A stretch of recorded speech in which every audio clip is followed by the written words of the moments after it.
Saya hanya menanggapi ceramah Basalamah yang menyebabkan non-muslim semakin tidak respek dengan ajaran Islam yang selalu membuat narasi tanpa data untuk menyebarkan ajaran Islam dalam media.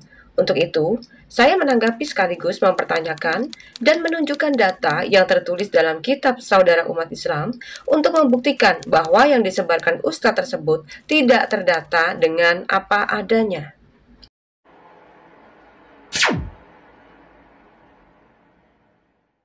Ada pertanyaan kecil, kenapa Allah menjadikan orang kafir sebagai bahan bakar neraka? Sebagaimana surat Tahrim tadi, ayat 6, juga surah Al-Anbiya ayat 98 sampai 99. Kata ulama, karena memang orang-orang kafir akan kekal di neraka. Sehingga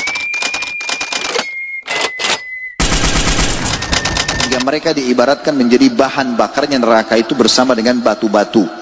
Dan batu Allah siapkan memang karena batu sifatnya, kita tahu sendiri, kalau dia berada di bawah terik matahari, maka kita bisa menyentuh batu itu dan kita rasakan dia bisa menyimpan suhu panas. Kalau dia musim dingin, kita menyentuh batu itu maka dia akan dingin. Maka batu ini bisa menyimpan suhu yang ada di sekitarnya. Makanya Allah jadikan dia sebagai bahan bakar. Dan kapan panas itu memuncak, maka batu itu akan terbuka atau akan pecah sebagian kecil dan akan mengeluarkan letupan-letupan api. Ini saja sudah cukup untuk menambah siksaan. Jadi siksaan di atas siksaan. Karena apa? Tidak sholat, tidak mau sedekah, durhaka sama orang tua, hanya itu saja.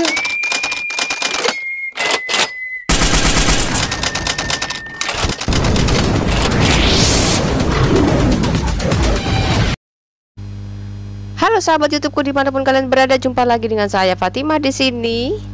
Saya akan merespon nih tentang pernyataan-pernyataan Ustadz ini yang mengatakan bahwa orang kafir itu sudah menjadi keraknya neraka. Mari kita lihat data-datanya. Apakah benar adanya atau justru ini menyindir diri sendiri? Mari kita buktikan.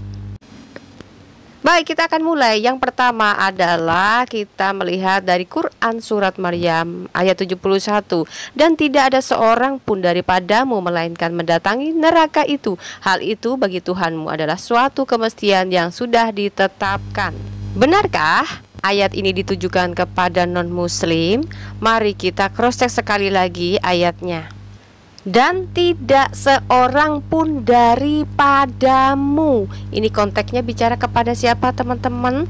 Kepada kaumnya Muhammad, karena Jibril berbicara kepada Muhammad. Dia berkata, dan tidak ada seorang pun daripadamu, artinya golongan atau pengikutnya Muhammad ya, bukan pengikutnya Paulus loh ya.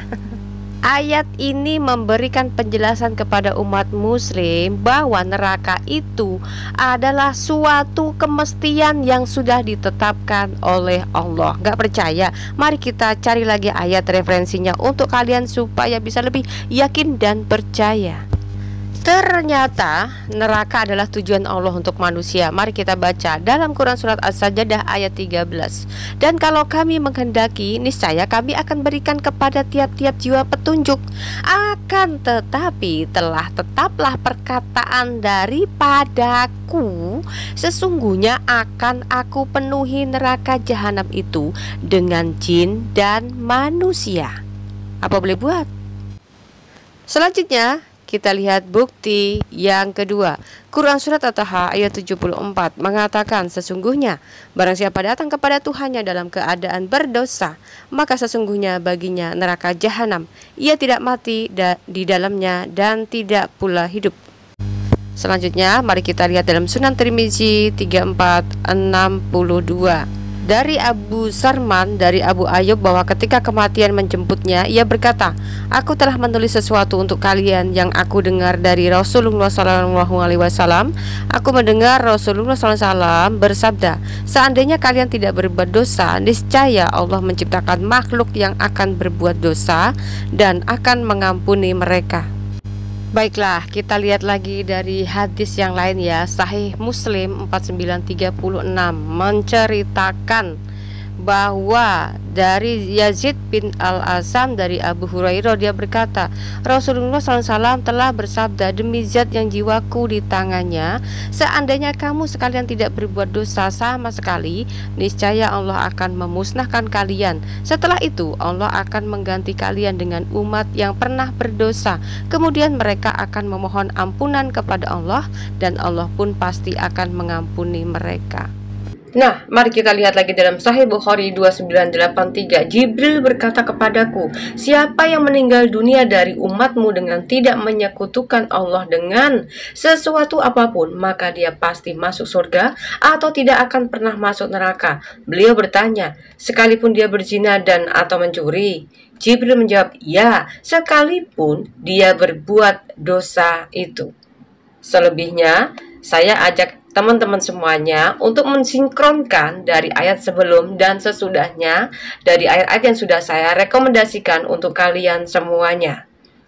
Selanjutnya, wanita diprioritaskan untuk masuk neraka dalam Sahih Bukhari 3002. Ini salah satunya ya teman-teman.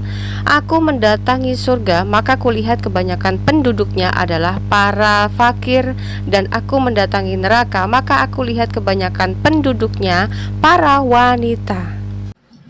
Lalu pertanyaannya, di mana datanya kalau non-muslim jadi bahan bakarnya neraka? Ternyata fakta berkata lain. Muslim kebanyakan tidak terima jika Quran Surat Maryam 71 ditujukan pada umat muslim. Makanya mencari pertolongan dari ayat 72-nya. Mari kita cross-check lagi dalam ayat 72-nya dan Quran Surat Maryam. Kemudian, kami akan menyelamatkan orang-orang yang bertakwa dan membiarkan orang-orang yang zalim di dalam neraka dalam keadaan berlutut. Apakah ini prank? Tapi kenapa orang-orang kafir di sini justru lolos dari neraka dalam keadaan terbelenggu? Kita lihat dari hadis Sahih Bukhari 2788. Allah heran terhadap suatu kaum yang masuk surga dalam keadaan terbelenggu. Jadi bagaimana menurut kalian? Apakah yang disebarkan oleh para ustadz itu berdasarkan fakta dan data? Lalu kemudian jika tidak, apa tujuannya? Padahal, tidak ada satupun janji Allah SWT menyatakan bahwa pengikut Muhammad adalah di atas orang-orang kafir. Tapi, justru pengikut Isa yang disebut orang-orang yang di atas orang kafir. Mari lihat buktinya. Dalam Quran Surat Al-Imran ayat 55, ingatlah ketika Allah berfirman, hai Isa, sesungguhnya aku akan menyampaikan kamu kepada akhir ajalmu dan mengangkat kamu kepadaku, serta membersihkan kamu dari orang-orang yang kafir dan menjadikan orang-orang yang mengikuti kamu di atas orang-orang yang kafir hingga hari kiamat. Kemudian hanya kepada akulah kembalimu, lalu aku memutuskan di antaramu tentang hal-hal yang selalu kamu berselisih padanya. Pertanyaannya, 1. Di manakah pengikut Isa? Kedua, kitab apakah yang diimani pengikut Isa? Ketiga, dan bagaimana cara beribadahnya? Masuk akal jika pengikut Isa adalah orang-orang yang di atas orang-orang kafir.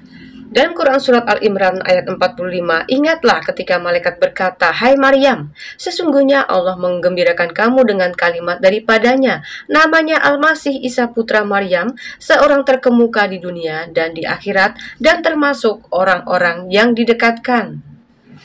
Logikanya, jika Isa yang memiliki gelar ilahi sebagai yang terkemuka di dunia dan akhirat, tapi yang menerima pujian kok justru Muhammad?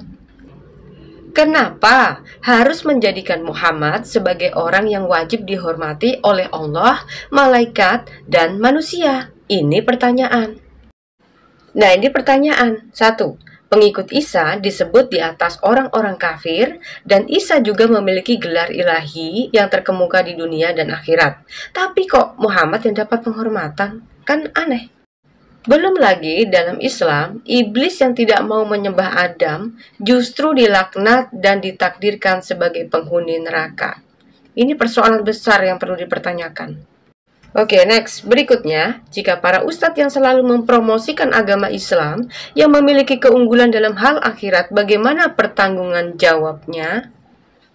Allah tidak pernah berfirman dan mengatakan bahwa keselamatan umat Islam terjamin. Tapi para ustadz seluruh dunia gemar membuat kabar bohong. Apa tujuannya? Nah, sekarang saya hanya menyampaikan. Salam sadar ya. Keyakinan itu pilihan dan bukan takdir. Ingat itu. Di sini saya akan sampaikan kabar baik itu bahwa dalam Yohanes 14 ayat 6 mengatakan, kata Yesus kepadanya, "Akulah jalan dan kebenaran dan hidup. Tidak ada seorang pun yang datang kepada Bapa kalau tidak melalui Aku." Petunjuk yang kamu cari hanya di dalam Yesus Kristus. 3 kata yang memiliki kuasa untuk membawa manusia untuk sampai pada kehidupan yang kekal. Jalan dan kebenaran dan hidup. Yesus juga berkata dalam Wahyu 1 ayat 18 mengatakan, "Dan yang hidup, aku telah mati, namun lihatlah, aku hidup sampai selama-lamanya, dan aku memegang segala kunci maut dan kerajaan maut." Dalam Yohanes 11 ayat 25 sampai 26, jawab Yesus, "Akulah kebangkitan dan hidup. Barang siapa percaya kepadaku, ia akan hidup walaupun ia sudah mati. Dan setiap orang yang hidup dan yang percaya kepadaku tidak akan mati selama-lamanya.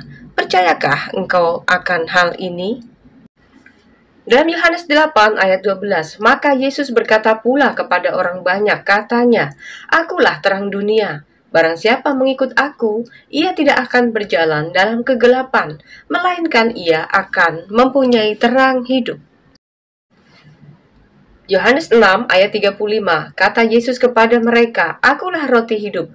Barang siapa datang kepadaku, ia tidak akan lapar lagi. Dan barang siapa percaya kepadaku, ia tidak akan haus lagi." Artinya, setiap orang yang mempercayai dirinya sebagai firman yang menjadi manusia, roh kamu akan hidup sebab sudah menerima karya penebusan melalui darahnya yang tercurah bagi dunia. Dalam Yohanes 6 ayat 38 dan 40, "Sebab aku telah turun dari surga bukan untuk melakukan kehendakku, tetapi untuk melakukan kehendak Dia yang telah mengutus aku. Sebab inilah kehendak Bapakku, yaitu supaya setiap orang yang melihat Anak dan yang percaya kepadanya beroleh hidup yang kekal, dan supaya aku membangkitkannya pada akhir zaman." Ketika sang kalimat itu diutus menjadi manusia, dan kita percaya akan menerima kebangkitan hidup yang kekal. Sebab hanya orang yang berasal dari surgalah yang mengerti tentang kerajaannya, bukan orang dunia yang sok tahu. Hal yang layak untuk direnungkan, jangan percayakan akhiratmu pada manusia dunia yang sama seperti kita, yang sama-sama memiliki syarat keinginan dunia, tetapi percayalah pada Dia yang sudah membuktikan kekudusannya dan kuasanya yang tidak dimiliki oleh manusia. Wahyu 1 ayat 8, "Aku adalah Alfa dan Omega, firman Tuhan Allah yang ada dan yang sudah ada dan yang akan datang, yang maha kuasa." Salam waras, Tuhan Yesus memberkati.